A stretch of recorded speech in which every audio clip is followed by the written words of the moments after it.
Ladies and gentlemen, most people ruin their day within the first 10 minutes of waking up, and they don't even realize it. If you keep starting your mornings the wrong way, you'll never have control over your mind, your focus, or your life. But there's a better path, and it's not what you think. Think about it. How you wake up sets the tone for everything. Hit snooze, grab your phone, rush into chaos, and suddenly your entire day feels like you're fighting against yourself. But what if you could flip that? What if the first hour of your morning could change everything? There are ancient principles tested for centuries that teach you how to master your mind before the world even has a chance to break you. And today, we are breaking down the 10 most important ones. Lesson 1. Silence before input. The moment your eyes open. The battle for your mind to begin before you've even fully woken up. The world is already reaching for you, your phone buzzing with notifications, the news waiting to flood your mind with chaos, the mental list of everything you need to do today already forming. This is where most people lose. They don't realize that the first minutes of the day are the most important, the most fragile. You have a choice in those early moments. Do you let the world dictate your state of mind, or do you claim those first breaths for yourself? True mastery begins with silence, not meditation, not some complicated practice, just pure, simple silence. 10 minutes where nothing enters your mind except your own breath. No phone, no words, no outside noise. This is not about spirituality or some abstract concept. This is practical. This is about control. Because if you don't take control of your mind first thing in the morning, you will spend the entire day reacting instead of acting. You will be pulled in every direction. Distracted stress, never truly present. Think about how most people start their day. The alarm goes off and the first thing they do is reach for their phone, emails, messages, social media, all of it pouring into their mind before they've even had a chance to wake up properly. They are giving away their focus before they've even had a chance to use it. They are letting other people's priorities set the tone for their day. And then they wonder why they feel scattered, why they can't concentrate, why they're always playing catch up. This is why the first rule is non-negotiable. No input until you've had at least 10 minutes of silent. 10 minutes where you are completely unreachable by the outside world. 10 minutes where you simply exist, breathing, letting your mind settle. It sounds simple, but that's the point. The most powerful practices are often the simplest. You don't need to sit in a special position or chant anything. You just need to resist the pull of the world for those first few minutes. The benefits of this practice are immediate. When you start your day in silence, you create a buffer between yourself and the chaos of the world. You give yourself space to wake up fully, to gather your thoughts, to decide how you want to approach the day instead of being thrown into it unprepared. You will notice that your focus is sharper, your mind clearer, your reactions more deliberate, because you started the day in control instead of surrendering control before you even got out of bed. Most people never experience this. They wake up and immediately dive into the night. They don't realize how much it costs them, how much mental energy they waste before they've even had breakfast. They don't see that they are training their brain to be reactive instead of proactive. They don't understand that the way you start your morning sets the pattern for your entire day. This is not about being perfect. Some days you might only get 5 minutes of silence. Some days life might interrupt. That's fine. The point is the intention. The point is making the effort to claim those first moments for yourself, to build the habit of starting your day with awareness instead of distraction.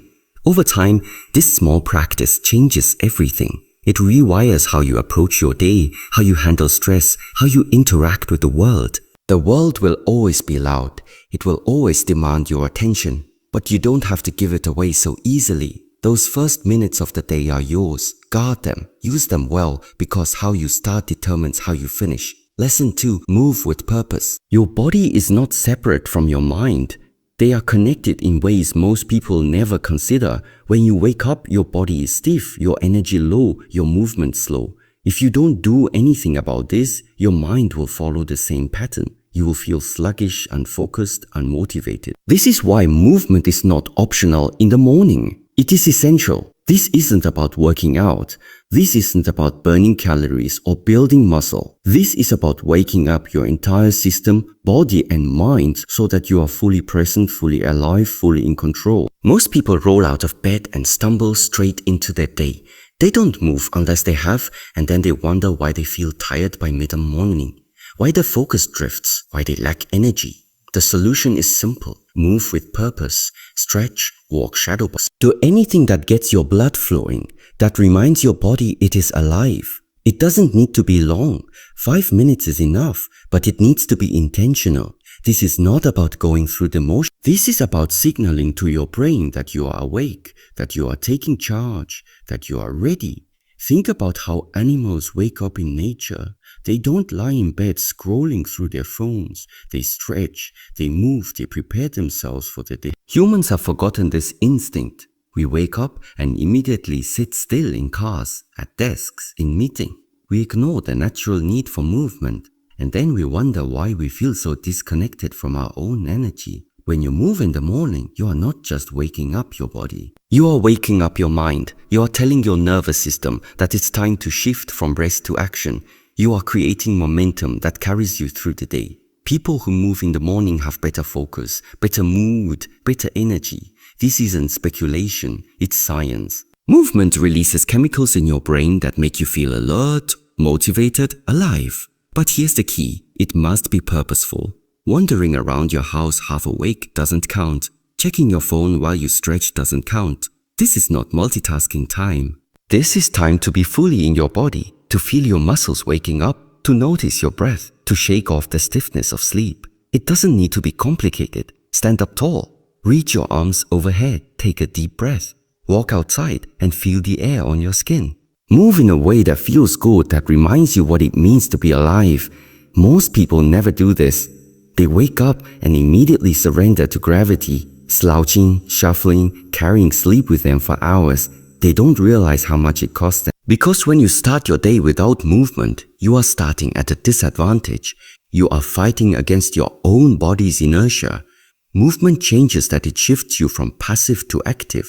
It reminds you that you are in control of your energy, your focus, your day. It doesn't need to be intense. It just needs to be intentional. 5 minutes, that's all. 5 minutes where you move with awareness, where you reconnect with your body, where you set the tone for everything that follows. The world wants you to stay still. It wants you to sit, to scroll, to consume. But you are not meant to live like that. You are meant to move. So start your day the way you are designed to, awake, alive, in motion.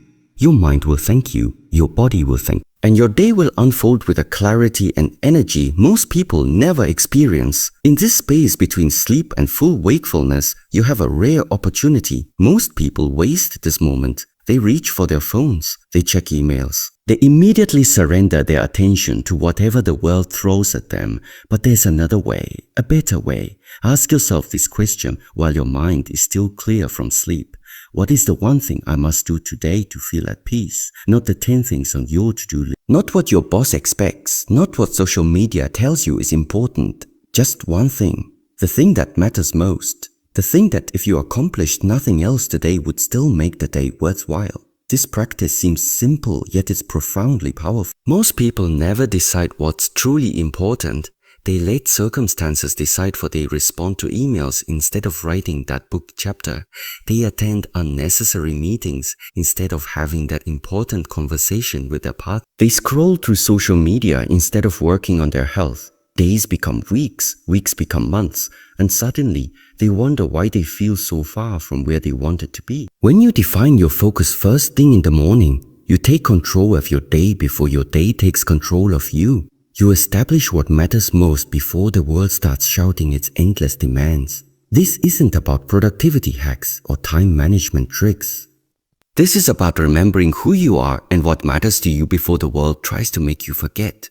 The question is intentionally specific. What must you do to feel at peace? Not what will make you more money. Not what will impress others. What will bring you peace? Because at the end of the day, what else really matters? You might complete every item on your to-do list and still feel empty. Or you might accomplish just one meaningful thing and feel deeply satisfied. this practice requires honesty. It requires cutting through all the noise of what you think you should do to uncover what truly matters. Some days it might be finishing a project.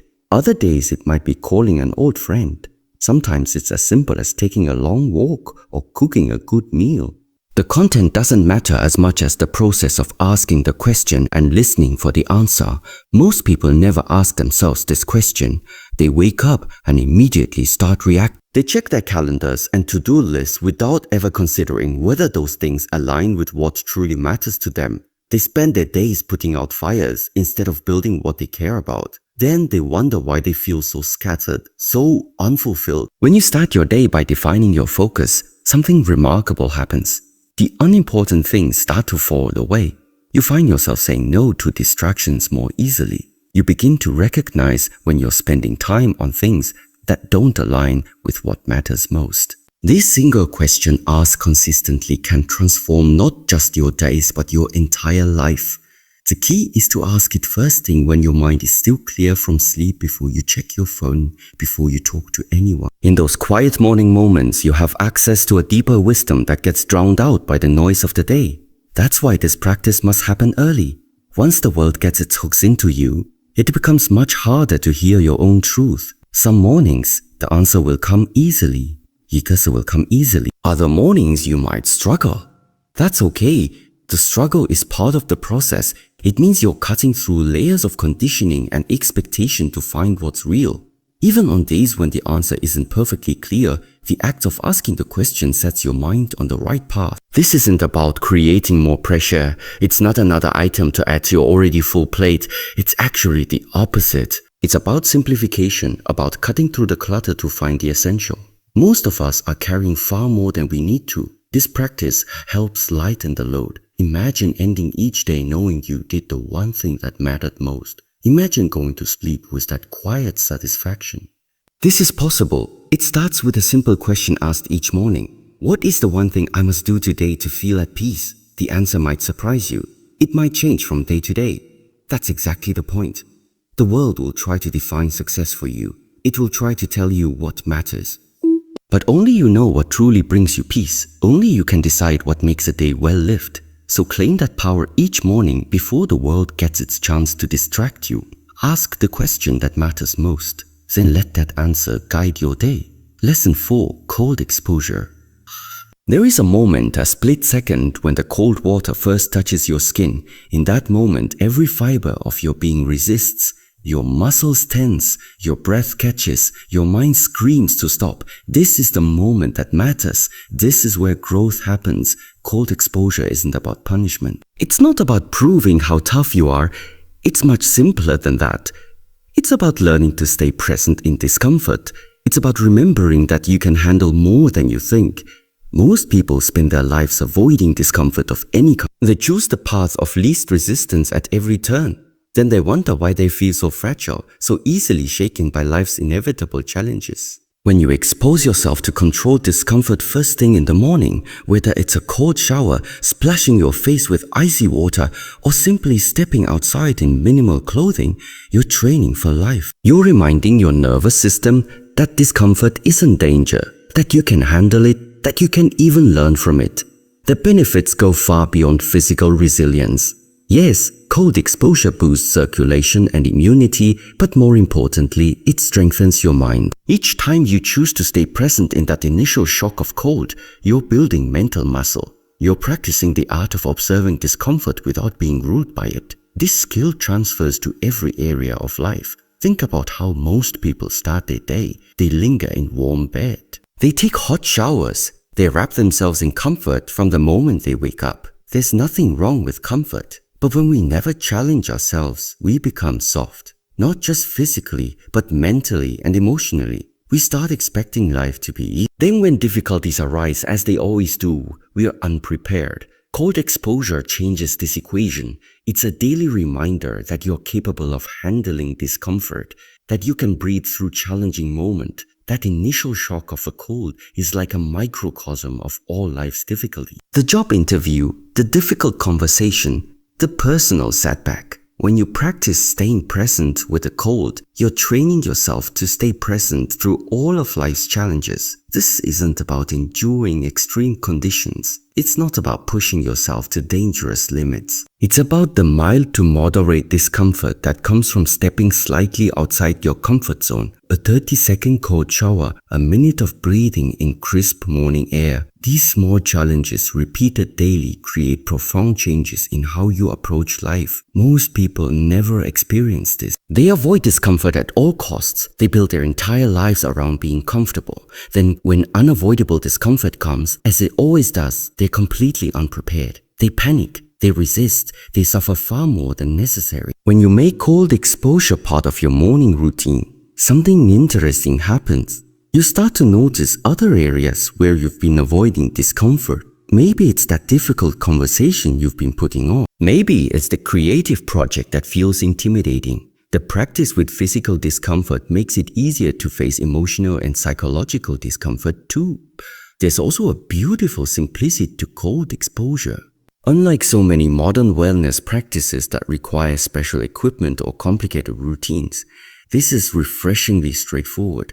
Water, air, your body, that's all you need. In a world that's increasingly complex and disconnected from our basic biology, cold exposure grounds you in something primal and real. The resistance you feel before facing the cold is often worse than the experience itself. This is true of so many things in life. We build up challenges in our minds until they seem insurmountable. Then, when we actually face them, we realize we are stronger than we thought. Cold exposure teaches this lesson every morning. The anticipation is worse than the reality. What else in your life might this be true for? This practice isn't about becoming numb to discomfort. It's actually the opposite. It's about becoming more aware, more present, more alive to all your experiences, comfortable and uncomfortable alike. You stop running from discomfort. You start experiencing life more fully. The cold becomes invigorating rather than something to avoid. Challenges become opportunities rather than threats. Each morning's cold exposure is a small victory. A reminder that you're stronger than your resistance, that you can handle more than you think, that discomfort isn't something to fear, but something to meet with presence and awareness.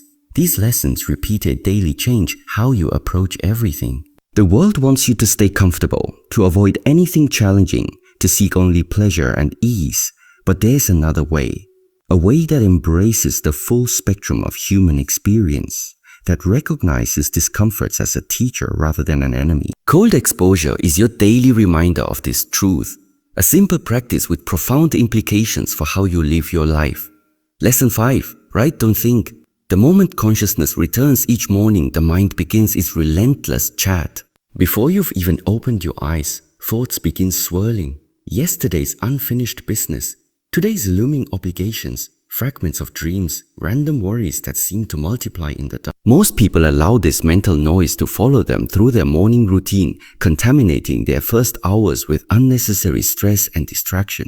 There is a better way, a simpler way. Take paper, take pen, write without thinking. This is not journaling in the traditional sense. This is not reflection or introspection. This is mental evacuation, a purging of everything cluttering your mind before it has a chance to sabotage your day. Don't organize your thoughts. Don't worry about grammar or coherence. Don't even read what you've written afterward if you don't want. Just transfer the contents of your mind onto paper as quickly and completely as possible.